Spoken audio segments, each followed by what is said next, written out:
परमात्मा के शासन को पाने के पश्चात हर एक भव्य जीवात्मा आत्मा कल्याण करके परम पद को प्राप्त करना चाहती है।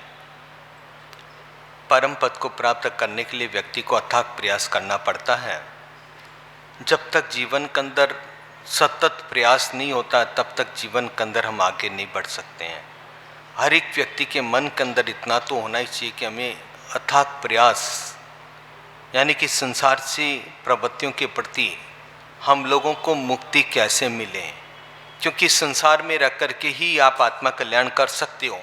लेकिन संसार की जो आज की तारीख के अंदर व्यवहारिक प्रवृत्तियां जो आप लोगों की है, इन प्रवृत्तियों से आप लोगों को विराग लेना ही पड़ेगा।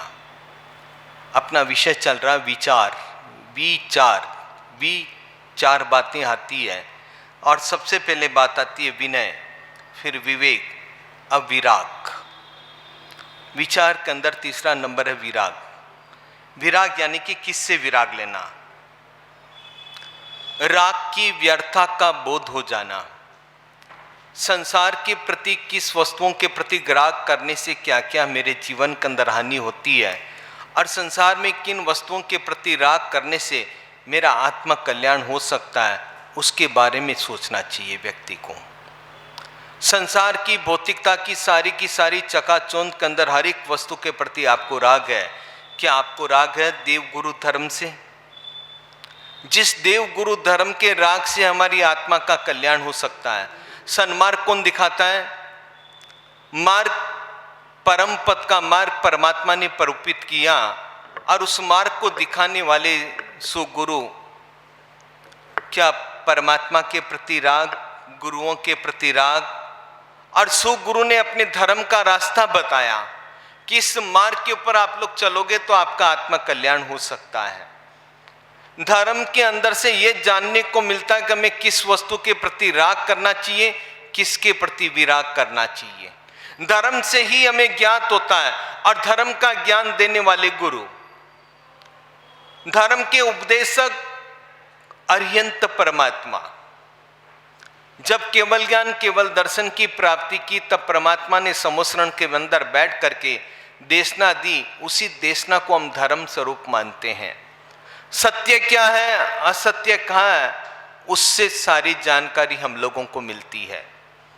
अब अपने लोगों को यह सोचना चाहिए संसार के प्रति मुझे किस वस्तु से राग रखना चाहिए, किस वस्तु से हमें विराग रखना चाहिए।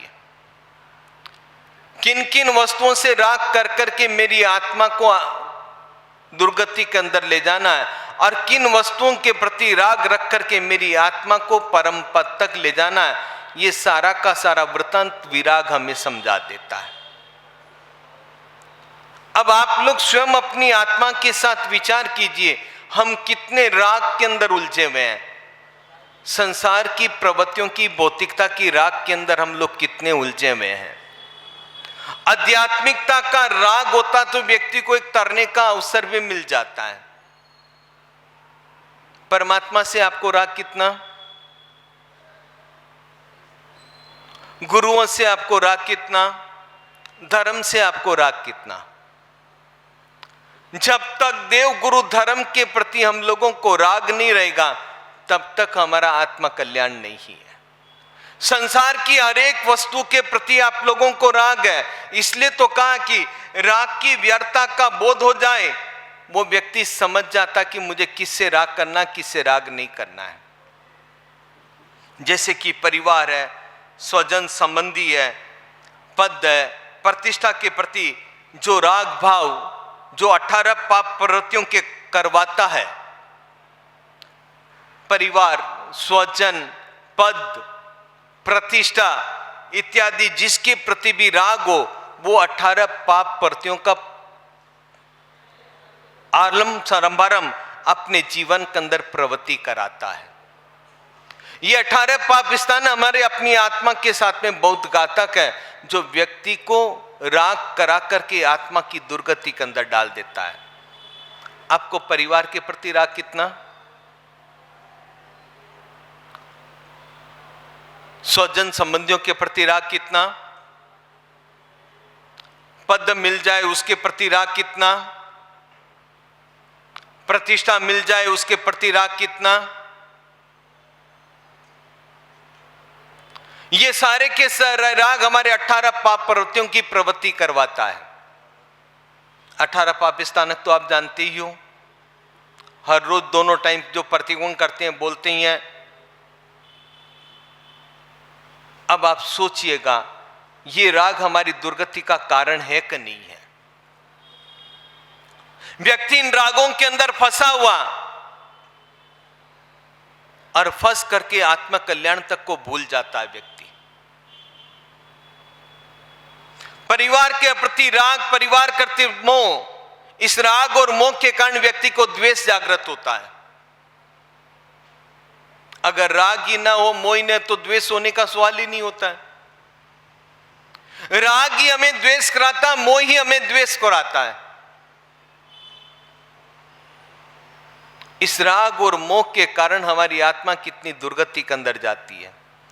क्या परमात्मा के प्रति राग है इतना?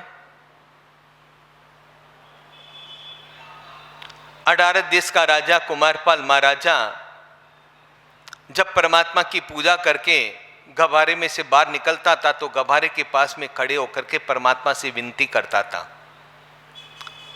परमात्मा चाहे तो आप मेरा 18 देश का राज ले लीजिए, मुझे नहीं चाहिए 18 देश का भी राज,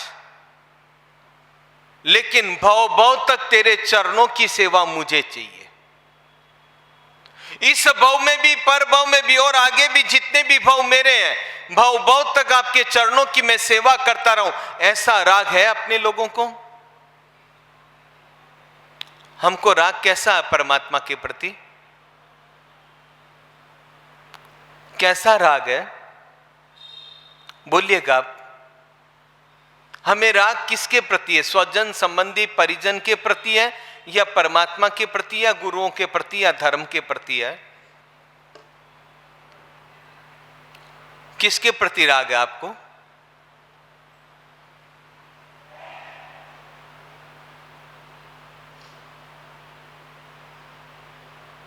बोलो आप लोग। पहले तो ये बताओ आपको राग है कि नहीं है? चलो, और राग है तो किसके प्रति है?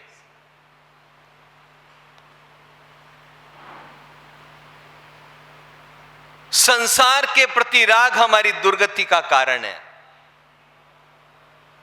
भले आप संसार में बैठे हो कोई बात नहीं, संयम ले सको तो ठीक है, ना लो तो कोई भी बात नहीं, लेकिन संसार की प्रवृत्तियों के प्रति जितना राग रखोगे उतना ही हमारी आत्मा के लिए घातक है।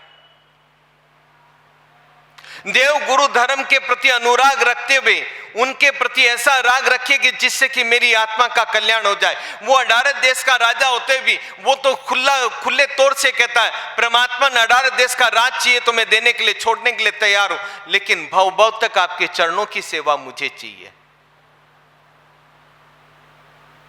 और हम कितने देश के राजा हैं? कितने देश के राजा हैं हम? पहले तो ये बताओ आप घर के राजा हो कि नहीं हो?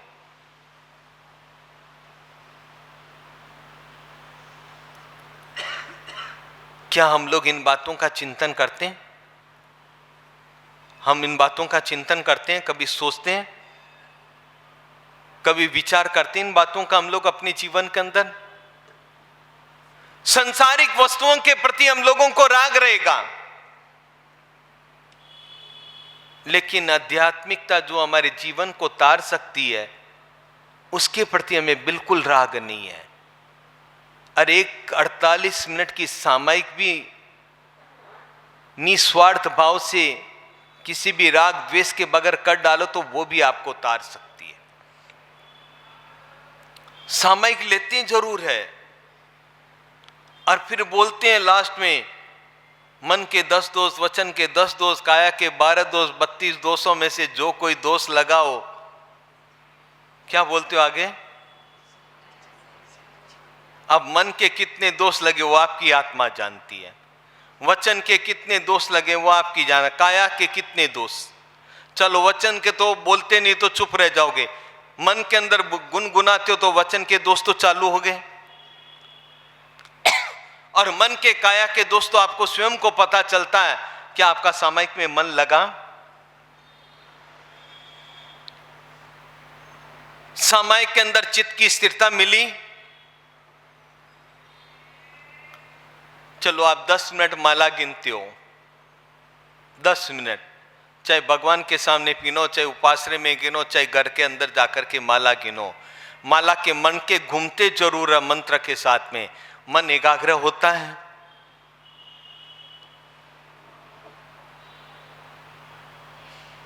भूलिएगा, क्यों नहीं एकाग्र होता? इसका कारण, इसका कारण, और नोट गिनते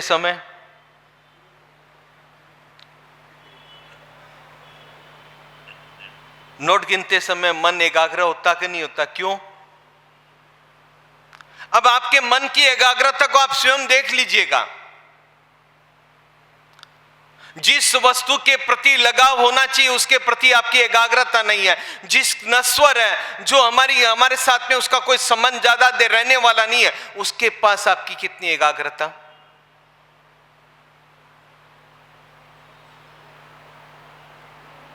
यही तो है राग और विराग। संसार के प्रति मोह है, संसार के प्रति राग है, उसको छोड़ने की कभी इच्छा होती है?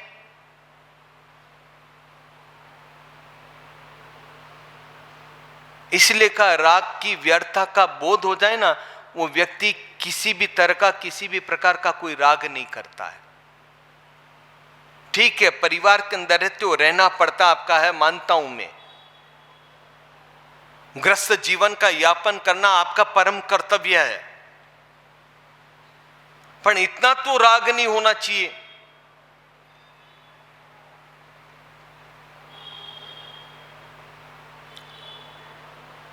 एक व्यक्ति था, किसी नगर के अंदर महाराज आए थे, प्रवचन चल रहा था। उसकी लड़की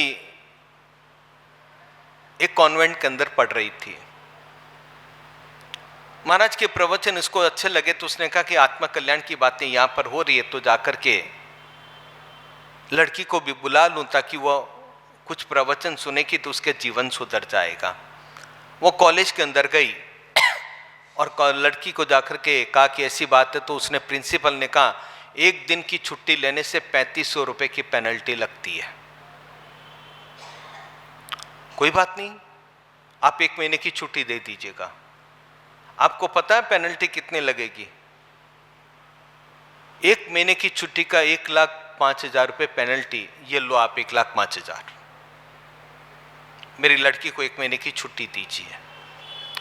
1 महीने की छुट्टी लेकर के वो आई। 1 महीने तक महाराज के प्रवचन का सत्संग सुनती रही।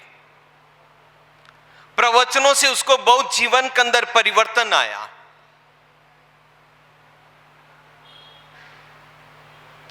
एक महीने की छुट्टी के लिए पेनल्टी भी देने के लिए वो तैयार हो गई और पेनल्टी दे रही है, और लाकर के प्रवचन सुनाए। प्रवचन सुनने के बाद उसके जीवन के अंदर आत्मा के साथ में प्रवचन का तालमेल जलवा। उसको जितना उसकी मां को स्कूल से राग नहीं था, जितना उसको इससे राग था। 1.5 महीने तक प्रवचन सुने उसने, 1.5 लाख रुपए उसने एडवांस में पेनल्टी भर दी। और आज यहां पर संवत्सरी का कोई प्रवचन चल रहा हो और आपके बच्चों की स्कूलों कह दें आज तो छुट्टी डलवा दो, 1 दिन का प्रवचन सुन लेंगे तो आपका क्या जवाब आएगा? आप लोगों का जवाब क्या आएगा? मैं तो आपसे इतना ही पूछना चाहता हूं, क्या जवाब दोगे आप लोग? क्या जवाब आपका? स्कूल खराब हो जाएगी, कैरियर खराब हो जाएगा, एग्जाम सामने दिख रहे हैं, मतलब कई तरह की बातें आप कर डालोगे क्योंकि आपको प्रवचन से लगाव नहीं है। और उसको प्रवचन से लगाव था तो 1.5 महीने की छुट्टी दिला करके पेनल्टी भर के भी उसको बुला लिया गया। और आपको 1 दिन के लिए बुलाना हो तो कहां है आपको राग?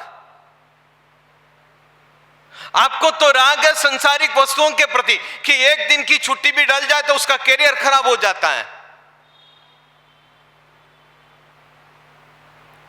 और फिर आप लोग कहते हो कि बच्चे आते नहीं है। बच्चे आएंगे कहां से? पहले तो यह सोचो कि आप लोग कितने आते हो।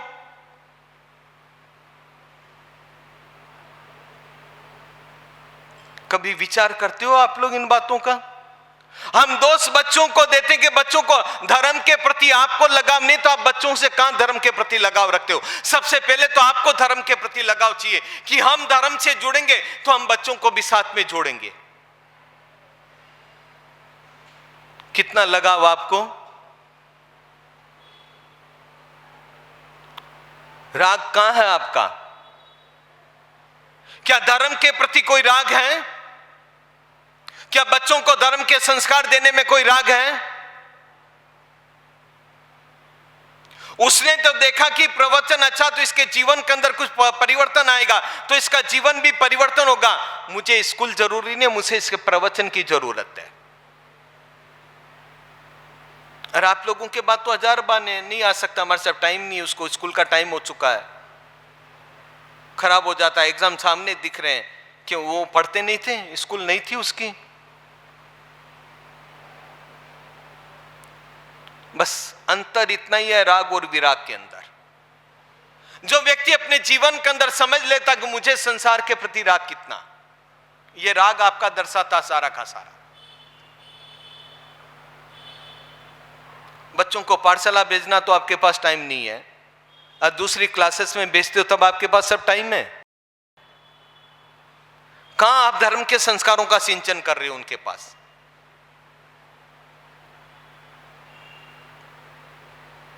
इसलिए कहता हूं हमें संसार के राग की व्यर्थता का बोध होगा ना, तब जाकर के आपको पता चलेगा कि राग से हमारी दुर्गति कैसे होती है।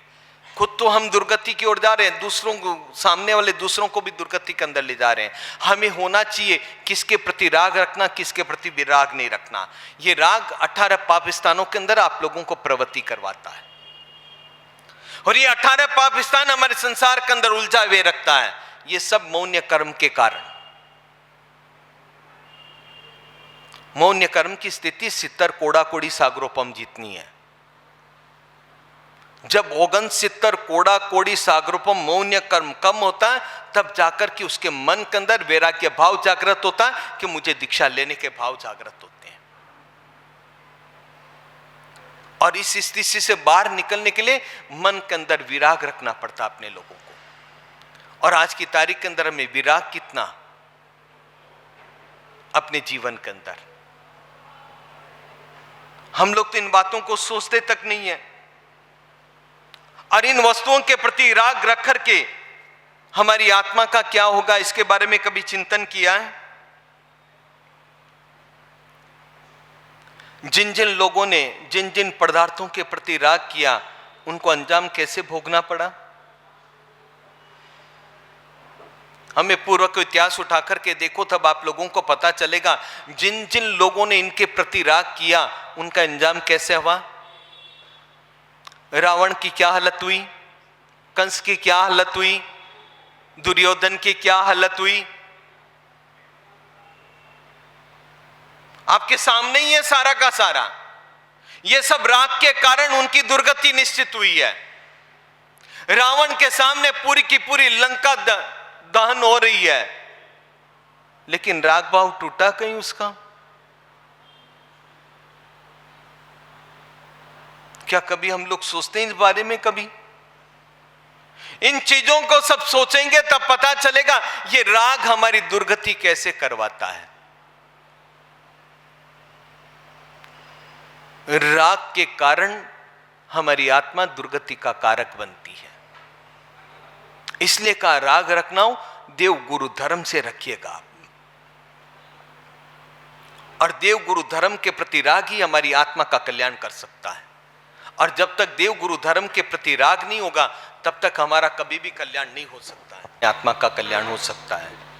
देव गुरु धर्म के प्रति राग रखोगे तो कुछ न कुछ अंश प्राप्त करके हमारी आत्मा का हम लोग कल्याण कर सकते हैं। ये राग भाव ही देव गुरु धर्म को हमें तार सकता है।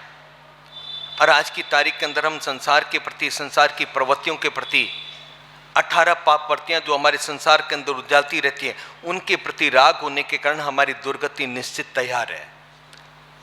इसलिए विचार के अंदर विराग को अपने जीवन के अंदर अपना करके हम भी देव गुरु धर्म के प्रति अटूट राग रखते हुए आत्मा का कल्याण करके परम पद तक पहुंचे। इसी मनोभावना के साथ जिना के विरुद्ध कुछ कहा तो मनोवचन काय से मिच्छामि। शासन नायक अनंत अनंत उपकारी परम सत्य सिद्धांतों के प्ररूपक श्रमण भगवान श्री महावीर स्वामी जी के जिंदगी में अपन लोग उस स्थान पर पहुंचे हैं कि परमात्मा का अभिषेक करके परमात्मा को घर पर इंद्र स्वयं छोड़ करके और किस तरीके से परमात्मा के बिस्तर पर, परमात्मा के तकिए के पास गेंद इत्यादि कुछ चीज़ें रख करके और परमात्मा के अंगूठे में अमृत रस का संचार करने के बाद, ये अमृत रस का संचार किस लिए किया जाता है? पशुओं में भी अपन लोग देखें ना, तो बच्चे के जन्म के बाद बच्चा पूर्व जन्म के संस्कारों के कारण से माता का स्तनपान करता है।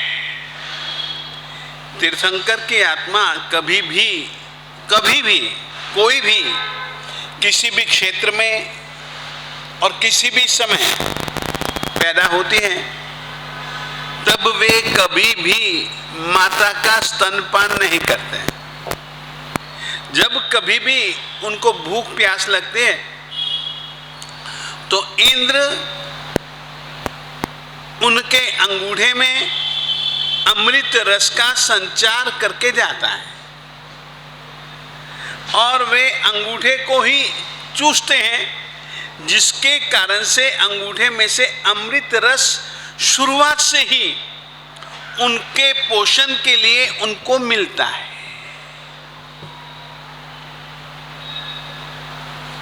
अपन लोग भी सामान्य तौर पर देखते हैं, बच्चे को कुछ नहीं काम कभी भी हो, अंगूठा चूसता है। हमारे द्वारा अंगूठे को चूसते रहना एक अलग वृत्ति का द्योतक है, जबकि तीर्थंकर परमात्मा के द्वारा अंगूठे को मुंह में डालना और चूसना बिल्कुल एक अलग भाव का द्योतक है। तो इस रीति से अमृत रस का संचार जिस समय परमात्मा को मेरु पर्वत से इंद्र लाता है, उसी समय माता के पास में जब रखता है, उस समय वह अंगूठे में अमृत रस का संचार करता है। सुबह प्रियम वदा, दासी का नाम चाहे कोई भी हो, कुछ भी हो सकता है, और प्रियम वदा भी हो सकता है, परंतु इस नाम के पीछे कारण है कि एक आप ऐसी दासी की कल्पना कीजिएगा जो कि प्रियम वदा, वदा यानी बोलने वाली, प्रियम मीठा मधुर, दूसरे के मन को लुभाए, उस तरीके से बोलने वाली का नाम है प्रियम वदा। हमेशा अपन लोगों को भी चाहे गुरु के पास में जाएं, चाहे अपने से पूज्य वडील लोगों के पास में जाएं, उनके पास में प्रियम वद, मीठा बोलने वाला बन करके ही जाना चाहिए। प्रियम वद जो व्यक्ति होता है या प्रियम वदा जो बोलने वाली होती है, प्रिय प्रिय, वो हर जगह से सम्मान पाती है, सत्कार पाता है। कटु कठोर बोलने वाला व्यक्ति तिरस्कार पाता है। मेरे गुरु जी महाराज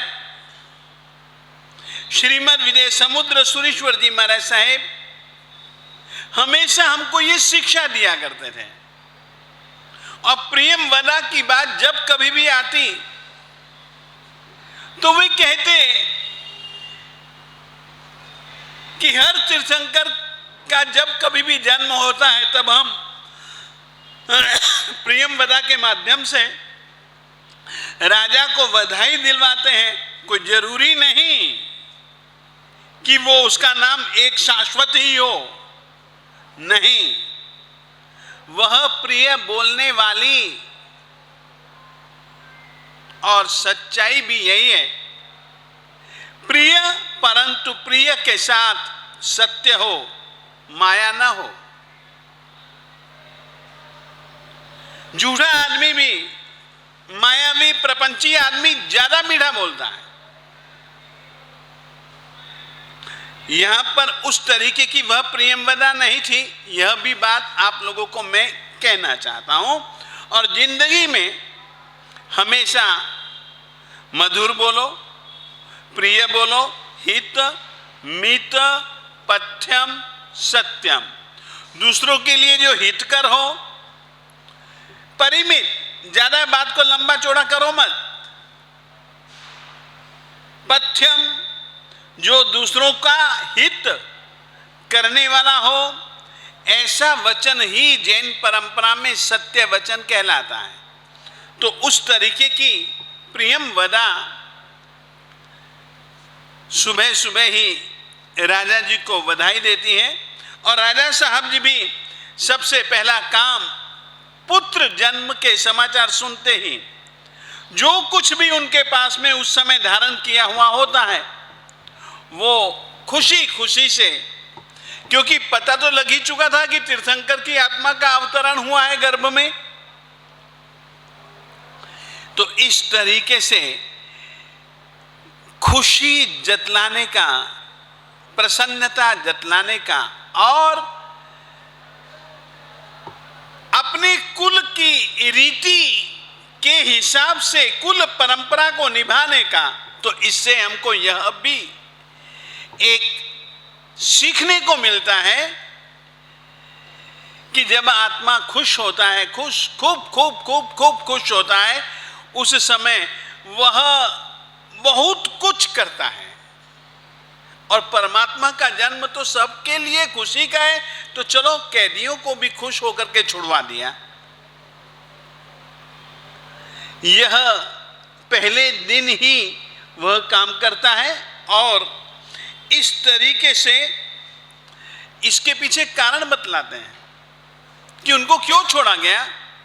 तो यहां पर लिखे अरहत जन्म ही मोक्षाय भव भाजाम भवादपि।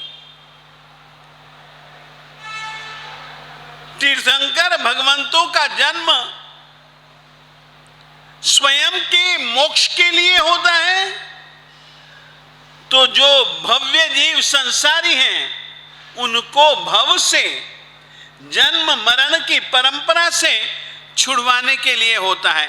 अब इसको हम लोग किस भाषा में बोलते हैं, ये भाषा भी मैं आपको बता देता हूं। हम क्या बोलते हैं, आज चैत्र सुदी 13, मान लो चैत्र सुदी 13 का दिन है, तो हम कहते हैं आज तो भैया परमात्मा का कल्याणक दिन है, कल्याणक तिथि है, हम बोलते हैं ना। ये उसी भाव को बतलाता है कि उनका स्वयं का जन्म तो निर्वाण मोक्ष के लिए था, परंतु हम जैसे संसारी जीवों को भी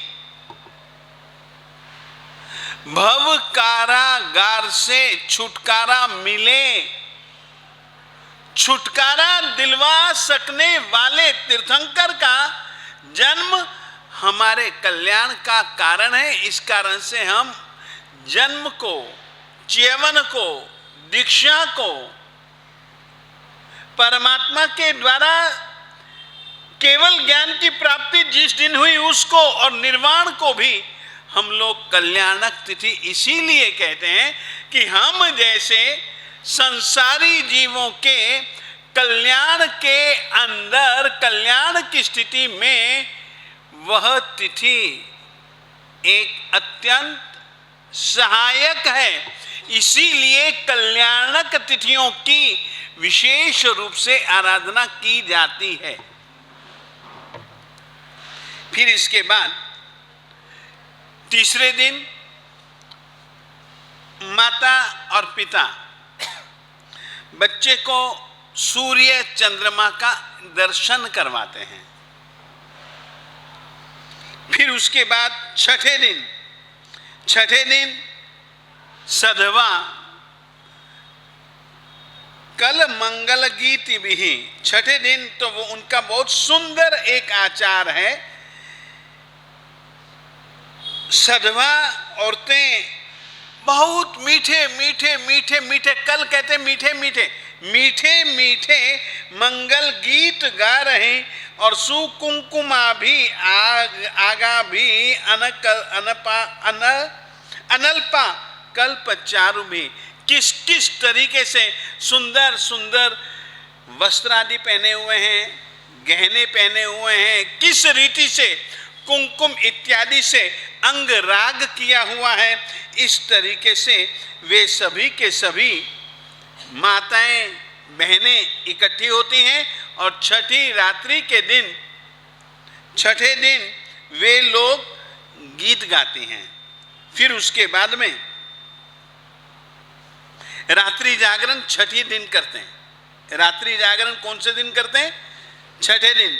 सूर्य चंद्रमा को दिखलाने की प्रक्रिया किस दिन करते हैं? तीसरे दिन। आगे बढ़ते हैं। 11वें दिन जो जन्म के बाद जो कर्म किए जाते हैं वो सभी के सभी कर्म समाप्त कर दिए जाते हैं। और 12वें दिन सिद्धार्थ राजा ने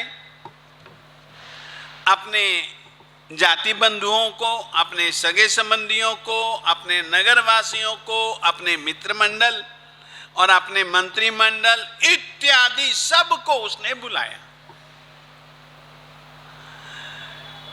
एक भोजन समारंभ रखा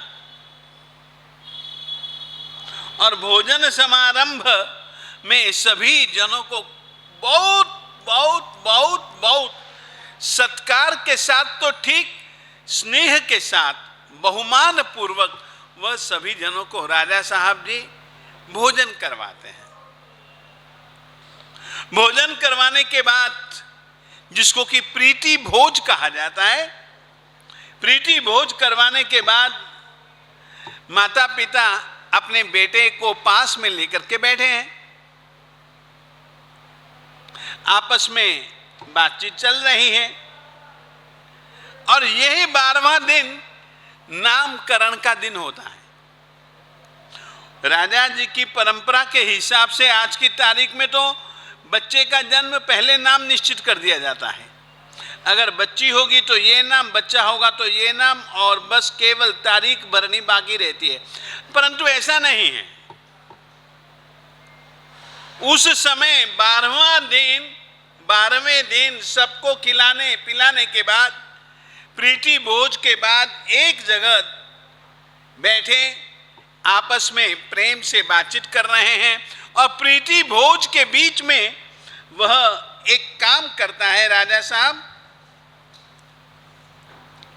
सिद्धार्थ तानुवाच एवं गर्भस्थे अस्मिन् सुते मम गृहे पुरे मंडले च व्यवर्धिष्ट धनाधिकम वर्धमान इत्यभिख्या सूनो रस्य तदस्तुभो प्रत्यभासी प्रमुदितैरेवं अस्तु इति तैरपि। सिद्धार्थ राजा और त्रिशला महारानी दोनों जनों के बीच में यह बालक बैठा हुआ है और उस समय राजा साहब जी ने अपने सभी संबंधियों को एक बात बतलाई और वो बात यह बतलाई कि जिस दिन से यह बालक में इसके गर्भ में आया उस दिन से लेकर के गृह, मेरे घर में, नगर में, मेरे मंडल में धन धान्य आदि की व्यवर्जिष्ट बढ़ने ही लगा, बढ़ता गया, बढ़ता गया, बढ़ता ही जा रहा है। इस कारण से इस बालक का नाम अस्य सूनोः, इस बालक का नाम वर्धमान इति अभिख्या अस्तु, इस बालक का नाम वर्धमान हो। इस तरीके से राजा साहब जी ने कहा और सभी जनों ने खुश होकर के वर्धमान नाम को स्वीकार भी कर लिया। और इसके बाद में इस बीच एक अलग घटना घटी।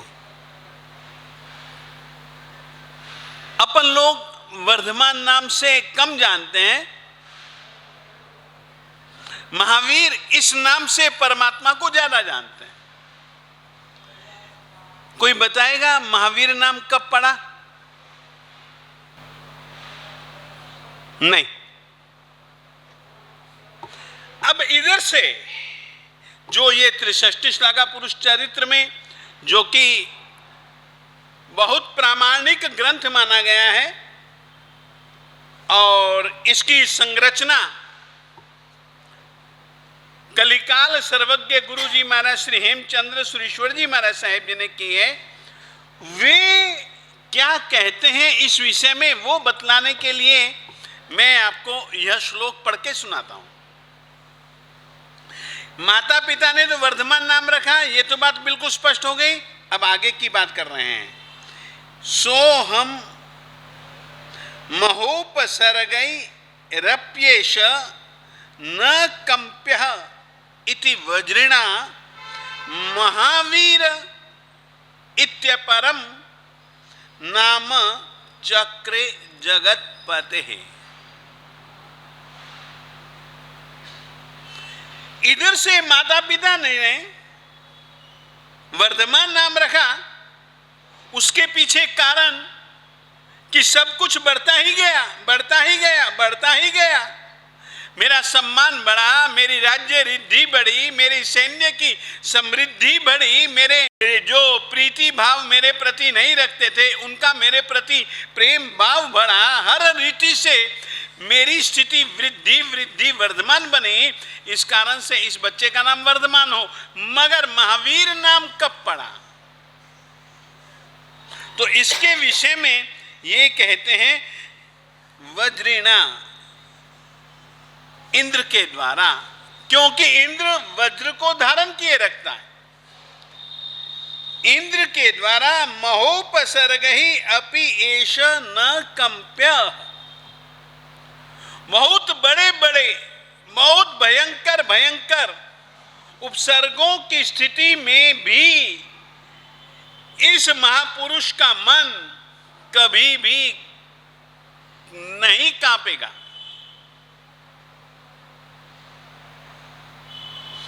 इस प्रकार से इंद्र ने जगतपति यानी कि श्रमण भगवान महावीर स्वामी जी का नाम महावीर रखा। बैठ गया अच्छे ढंग से। ये जो एक चलती है कि आमल की क्रीड़ा में ये रखा गया, 63 श्लाघा पुरुष चरित्र के रचनाकार आचार्य श्री हेमचंद्र सुरेश्वर जी महाराज साहेब वैसा न मानते हुए इन्होंने एक यह स्पष्ट कर दिया कि महावीर नाम इधर से माता पिता ने रखा वर्धमान और उधर से इंद्र ने महावीर नाम रखा। अब परमात्मा की अगली कहानियां धीरे धीरे धीरे धीरे धीरे धीरे, जैसे दूज के दिन चंद्रमा केवल एक लाइन के रूप में होता है ना, शुक्ल पक्ष में तीज के दिन एक कला जुड़ती है, चौथ के दिन एक कला जुड़ती है, पंचमी के दिन एक कला और जुड़ती है। इस रीति से चंद्रमा की कुल 16 कलाएं होती हैं, तो पूर्णिमा के दिन सभी की सभी कलाएं जुड़ जाती हैं, तो वह पूर्ण बन जाता है। उस रीति से धीरे धीरे धीरे धीरे धीरे धीरे परमात्मा तन से, मन से, सभी रीति से परमात्मा का शरीर बड़ा होने लग गया। और इस रीति से परमात्मा लगभग धाय माताओं के द्वारा खिलाए पिलाए जाते हुए मित्रों के साथ कई कई कई कई कई कई नगरवासिनियां और नगरवासी के स्नेह के कारण से जिस प्रकार से खाद पानी मिलता रहे तो पेड़ बढ़ता रहता है। बच्चे को भी माता पिता और पारिवारिक जनों का, यहां तक कि अपन लोग देखते हैं जो कि सगे संबंधी नहीं भी होते तो भी बच्चे को गोदी में लेकर के उससे स्नेह लाड प्यार करते हैं। लाड प्यार वह चीज है जिसके कारण से बच्चे का तन और मन दोनों पुष्ट होते हैं। उसी तरीके से परमात्मा का तन भी धीरे धीरे धीरे धीरे धीरे धीरे पुष्ट होते हुए जब परमात्मा लगभग 8 वर्ष के हुए, उस समय एक दिन इंद्र अपनी राजसभा में बैठा हुआ था। उसकी इच्छा हुई तो उसने अपने अवधि ज्ञान का उपयोग लगा करके परमात्मा को देखा और परमात्मा उस समय अपने दोस्तों के साथ बगीचे में खेल रहे थे।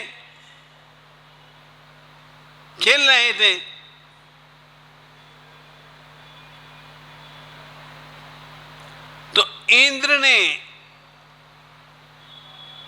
दूसरे दोस्तों के बीच उनकी स्थिति को देख करके कहा, वाह प्रणाम। देवताओं को कहा कि इनसे बढ़कर के इस समय लोक में कोई दूसरा पुरुष, दूसरी कोई भी आत्मा इनके जैसा कोई वीर नहीं। अनुवीरम, जिससे बढ़कर के कोई ना हो उसके साथ में अनु और उप ये दो शब्द जोड़ दिए जाएं और यदि द्वितीय विभक्ति का प्रयोग कर दिया जाए तो वो उस चीज में श्रेष्ठ माना जाता है। अनुवीरम, वीरों में से सर्वश्रेष्ठ अगर इस समय कोई है तो वह यह महावीर है। इस रीति से इंद्र ने उनके विषय में कथन किया। उसी समय एक देवता जो इंद्र की बात सुन रहा था, जब इंद्र ने कहा अरे इतने वीर है ना कि उनको कोई भी नहीं हरा सकता, तो एक देवता को अच्छा नहीं लगा कि ऐसी क्या बन, देवता कहां और ये आदमी कहां। देवता के सामने तो आदमी मच्छर है, यूं मसल दूंगा। तो उसने सोच करके इंद्र का प्रतिकार तो कर नहीं सकता था, आया और जैसे ही आया वैसे ही अजगर, बहुत मोटा ताजा जबान लंबी लंबी फुटकार करता हुआ अजगर आया और अजगर महावीर जी की ओर ही भगा अजगर को देख करके, और महावीर स्वामी जी की तरफ भागते हुए देख करके सब लड़के तो भागो भागो भागो भागो भागो भागो भागो भागो, सब लड़के तो इधर उधर भागने लगे। परंतु परमात्मा महावीर स्वामी जी ने भागते हुए सभी जनों को देखते हुए भी, सभी जनों की आवाज सुनते हुए भी कि भागो भागो भागो भागो, इन्होंने न तो भागे न कहीं गए, उसी सांप की पकड़ी पूंछड़ी घुमाया और मैदान से बाहर।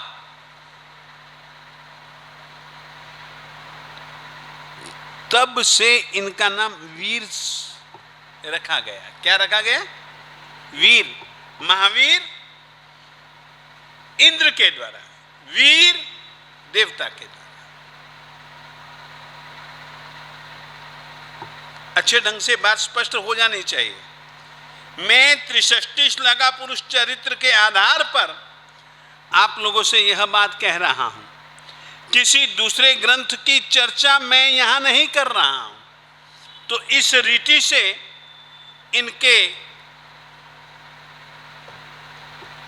इंद्र के जो शब्द हैं वो भी आपको सुनाना मैं उचित समझता हूं।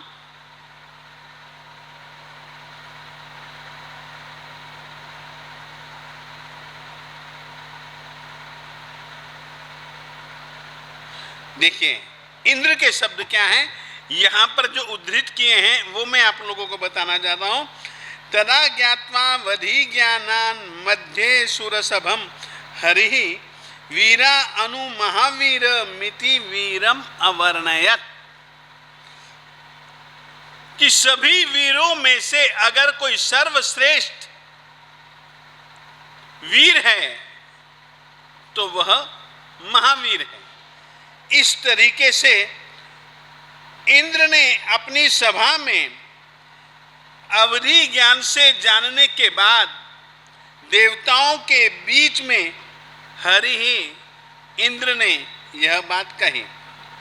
उस समय क्षोभयिष्यामि तम वीरम एषो हमिति मत्सरी आजगाम अमरः कोपि यत्र क्रीडन अभूत विभु। जहां पर परमात्मा लड़कों के साथ में खेल रहे थे वहां पर वह आया और कुर्वत्यामलकीं क्रीडां राजपुत्र ही सह प्रभौ सोधस्तस्थौ विटपिनो भुजगी भूय मायया। क्योंकि उसका शरीर वैक्रिय होता है तो अपनी वैक्रिय शक्ति के कारण से, अपनी देव माया के कारण से वह अजगर का रूप धारण करके, सांप का, नाग का रूप धारण करके पेड़ के नीचे आया और उसी समय ही राजपुत्र तो भाग गए दिशाओं दिशाओं में, परंतु स्मित्वा रज्जुम इवोत्क्षिप्य परमात्मा ने उसको पकड़ा और रस्सी की तरह उसको घुमा करके परमात्मा ने ये फेंक दिया। इसके कारण से जब फेंक दिया बच्चों ने दूर सुना, देखा, लज्जित हुए सव्रीडहा। लज्जित होकर के वापिस जो परमात्मा के साथ खेल रहे थे वे लड़के वापिस आने लगे। और इसी बीच उन्होंने एक दूसरा खेल चालू किया। उन्होंने एक दूसरा खेल चालू किया और परमात्मा उस खेल के अनुसार परमात्मा पेड़ के ऊपर चढ़ रहे हैं, चढ़ रहे हैं। कोई आदमी, कोई लड़का उनकी टांग पकड़ता है, नीचे खींचने की कोशिश करता है। परमात्मा तो शक्ति से ऊपर बढ़ते ही गए, उस लड़के को भी खींच करके ले गए। पेड़ पर चढ़ने उतरने की क्रीड़ा का स्वरूप क्या था? वो यह स्वरूप था। तो इस तरीके से अब परमात्मा खेल खेल रहे हैं और आगे क्या होता है क्या नहीं होता है अपने अगली चर्चा फिर कभी जैसे भी संयोग मिले आगे करेंगे। अभी इतना।